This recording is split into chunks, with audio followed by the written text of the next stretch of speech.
안녕하세요. 스마트하우스입니다. 오늘은 전세계약 연장 방법에 대해 알아보겠습니다. 요즘은 집값이 하루가 멀어 상승하고 있어서 매매를 하기란 사실상 너무 부담이 되는 것이 사실입니다. 물론 저도 마찬가지입니다. 이렇듯 수요자들은 전세에 몰려서 물건도 거의 없는 상황이며 세입자들은 계약 만료일이 다가오면 불안할 수밖에 없습니다. 이유는 집주인이 계약을 안녕하세요. 스마트하우스입니다. 오늘은 전세계약 연장 방법에 대해 알아보겠습니다.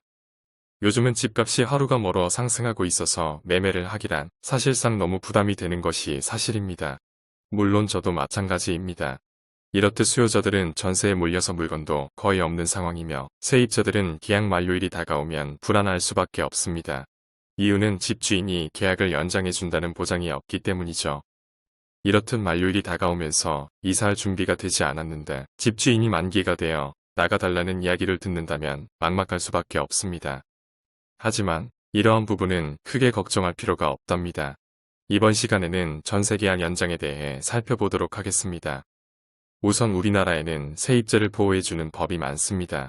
첫 번째, 갱신 청구권이라는 것이 있는데요.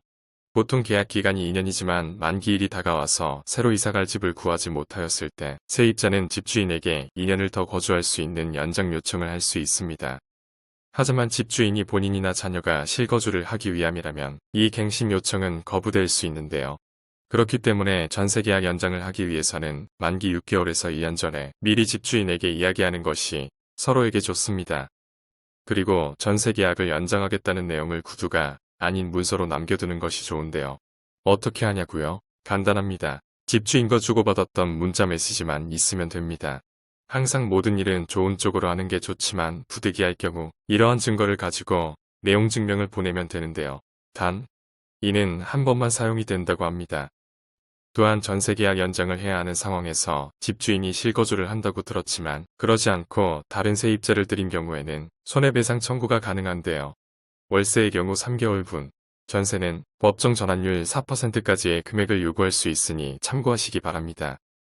두 번째, 금액 인상 상한제가 있습니다. 이는 계속 거주하겠다고 밝혔을 때 임차인은 보증금이나 월세를 인상하겠다고 말할 수 있는데요. 이때 최대 5%까지만 올릴 수 있습니다. 이러한 제도는 임차인 입장에서는 큰 이득이 없겠지만 임대인의 경우라면 안정적으로 주거가 가능하겠죠. 이 외에도 변동사항이 없고 이야기도 없이 묵시적으로 전세계약 연장이 되는 경우도 대부분 있습니다. 이는 기존과 동일하게 임대가 이루어지게 되는데요. 만약 기존과 비교하였을 때 변경된 부분이 있다면 따로 서류로 작성해 놓는 것을 추천해드립니다. 또한 은행에서 대출을 받은 경우에 만기 시 자동으로 재대출이 이루어지는 것이 아니기 때문에 대출이 2년 더 가능한지도 꼭 체크해 봐야 합니다. 그 이유는 무턱대고 손 놓고